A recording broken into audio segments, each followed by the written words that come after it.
Welcome to the Salmon Runs YouTube. Enjoy the video. In this video, I will explain how to change coolant in a Hyundai Elantra. First, gather your new coolant, a drain pan, and basic tools. Safety is paramount, so always ensure the engine is completely cool before you begin to avoid severe burns. Wear safety glasses and gloves throughout the process to protect yourself from chemicals. This preparation ensures a smooth and safe coolant replacement. Now, let's drain the old coolant.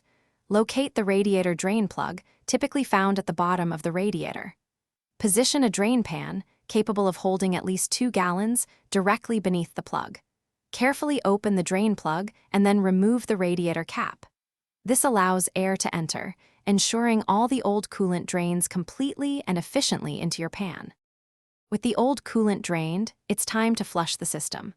Close the drain plug securely and fill the radiator with distilled water. Start the engine, turn your heater to its highest setting, and let it run until it reaches normal operating temperature. This circulates the water. Then, drain the water completely. Repeat this flushing process until the drained water runs clear, indicating a clean system. Finally, let's refill and bleed the system. Close the drain plug and carefully fill the radiator with the recommended coolant mixture. Start the engine with the heater on high, allowing it to warm up. As the engine runs, the coolant level may drop, so top it off as necessary. Squeeze the upper and lower radiator hoses to help release any trapped air bubbles, ensuring a properly filled and air-free system.